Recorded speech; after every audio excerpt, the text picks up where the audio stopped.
Assalamualaikum warahmatullahi wabarakatuh. Perkenalkan, nama saya Retno Dwi Astuti, NPM 200120101096. Saya dari kelas Strategi Operasi B. Di sini saya akan membuat video materi dan implementasi pada perusahaan yang bertujuan untuk mengikuti ujian akhir semester mata kuliah Strategi Operasi B di Universitas Pembangunan Nasional Veteran Jawa Timur.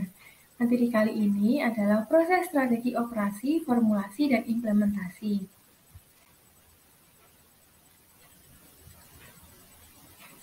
Proses perumusan strategi operasi berkaitan dengan bagaimana mendamaikan kebutuhan pasar dengan kebutuhan operasi dalam jangka panjang. Proses strategi operasi terdapat 4 tahapan. Yang pertama, formulasi atau perumusan. Yang kedua, implementasi. Yang ketiga, pemantauan. Dan yang terakhir atau keempat, pengendalian. Di sini, saya hanya akan membawakan materi yang tentang proses strategi operasi, perumusan, dan implementasi. Yang pertama, perumusan. Perumusan strategi operasi adalah proses mengekspresikan berbagai tujuan dan keputusan yang berbentuk strategi. Perusahaan dalam melakukan kegiatan perumusan strategi operasi hanya sekali, kadang 1 tahun sekali, atau masih jarang. Perumusan strategi operasi yang pertama, sebuah proses yang secara formal menyelaraskan tujuan strategi organisasi total. Biasanya strategi bisnis untuk tujuan tingkat sumber daya. Yang kedua, menggunakan tujuan kinerja operasi sebagai perangkat terjemah untuk menyelaraskan antara tujuan penentuan posisi pasar dan strategi operasi. Yang ketiga, ada menilai keselarasan melalui penilaian kepentingan relatif dari tujuan kinerja operasi dalam hal preferensi pelanggan dan kinerja yang dicapai, biasanya dibandingkan dengan kinerja pesaing. Selanjutnya ini terdapat keselarasan. Bisa dilihat pada grafik di samping, terdapat grafik keselarasan. Proses perumusan strategi operasi agar mencapai keselarasan dapat diselesaikan dengan 2 arah yang berbeda. Pada umumnya, perusahaan memulai dengan persyaratan pasar yang kemudian diselesaikan dengan sumber daya yang dicocokkan. Selanjutnya, kita akan mempertahankan keselarasan dari waktu ke waktu. Di sini terdapat 3 siklus organisasi untuk mempertahankan keselarasan. Yang pertama, siklus lambat. Siklus lambat, produk dan layanan pada siklus lambat mencerminkan posisi sumber daya yang sangat terlindungi dari tekanan pesaing dengan mekanisme yang tahan lama. Kemudian, yang kedua, siklus standar. Produk dan layanan pada siklus standar mengeksploitasi sumber daya yang lebih tinggi, kurang terspesialisasi, dan oleh karena itu menghadapi tingkat tekanan peniruan sumber daya yang tinggi. Yang terakhir ada siklus cepat. Produk dan layanan pada siklus cepat menghadapi tingkat peniruan sumber daya yang tertinggi. Selanjutnya, ada analisis yang diperlukan untuk formulasi. Yang pertama, menganalisis kebutuhan pasar. Menganalisis kebutuhan pasar adalah di luar jangkauan buku strategi operasi untuk mengeksploitasi banyak model praktis yang ada untuk membantu para praktisi melalui persyaratan pasar. Yang kedua adalah menganalisis kemampuan sumber daya operasional. Menganalisis kemampuan sumber daya operasional mungkin sulit untuk menganalisis lingkungan eksternal, terlepas dari ketersediaan luar alat dan teknik gratis yang dirancang untuk membantu proses. Yang terakhir ada menganalisis kemampuan. Menganalisis kekuatan dan kelemahan adalah titik awal untuk memahami sumber daya. Tantangan berikutnya adalah memahami kemungkinan yang mungkin mereka wakili.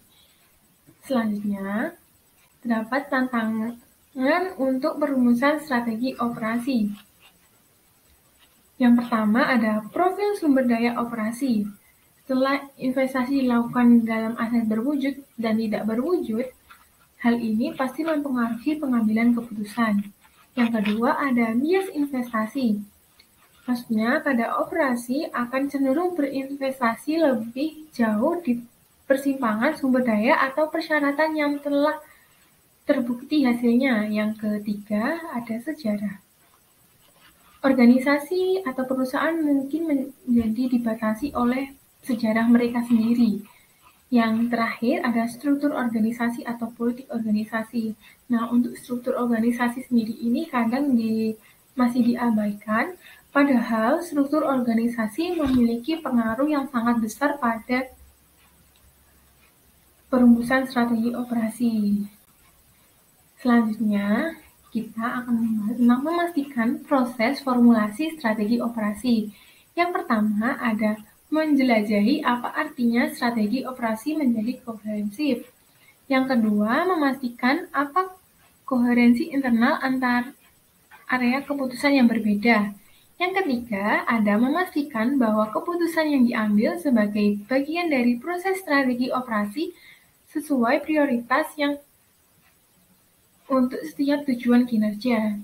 Yang terakhir ada menyoroti persimpangan sumber daya atau persyaratan mana yang paling kritis dengan menghormati prioritas keuangan dan persaingan organisasi yang lebih luas. Kemudian kita masuk ke implementasi strategi operasi.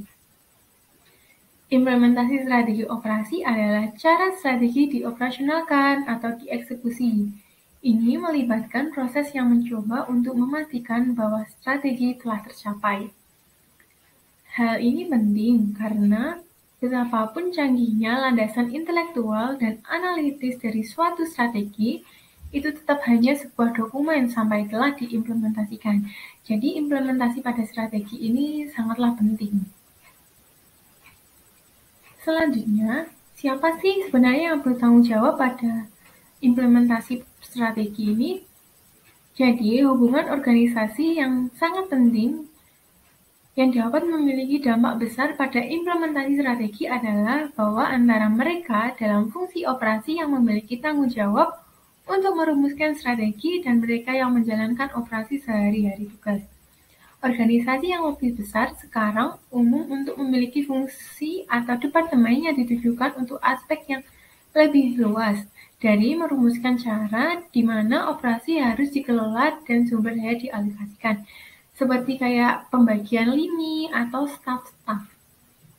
Nah, yang terakhir, kemudian implementasi dari strategi proses perumusan dan implementasi.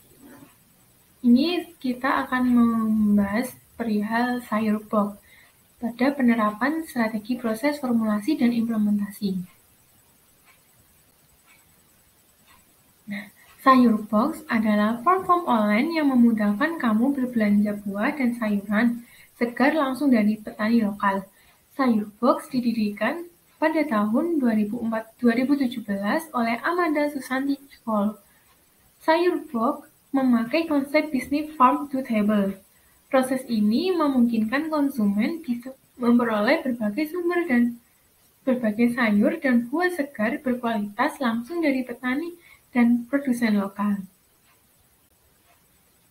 Ide ini atau ide dari sayur box ini muncul saat Amanda berbincang dengan seorang petani yang mengeluhkan sulitnya mereka dalam mengakses konsumen secara langsung.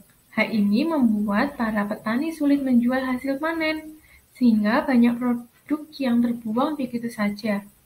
Selain itu, bagian besar petani lokal kita kesulitan bersaing dengan pasar impor, padahal kualitas yang ditawarkan lebih baik dan hasil panen yang ditawarkan juga lebih baik. Nah, dengan itu Amanda tadi itu menciptakan sayur box dengan perumusan-perumusan yang telah dilakukan dengan untuk mengakses aplikasi atau website sayur box saja udah bisa dapat semua kebutuhan dapur mulai dari sayur, buah, bumbu dapur, sampai ikan dan daging. Sayur box menjangkau petani lokal untuk dapat menjual hasil panen mereka ke para konsumennya. Jadi, para konsumen membeli di sayur box tiap hari dari hasil panen para petani lokal seperti kayak di Lembang, dari Sidoarjo, dan lain sebagainya. Dengan berbelanja di sayur box, para konsumen sayur box juga turut membantu petani lokal. Namun, Saat ini sayur pop hanya tersedia di daerah Jabodetabek saja. Nah, untuk penerapan perumusan strategi, proses, dan implementasi sayur pop ini telah memecahkan masalah-masalah yang mungkin dialami oleh beberapa petani di daerah-daerah terpencil. Sekian presentasi dari saya. Apabila ada salah kata atau salah pengucapan, saya mohon maaf. Terima kasih telah menonton video saya sampai akhir. Wassalamualaikum warahmatullahi wabarakatuh.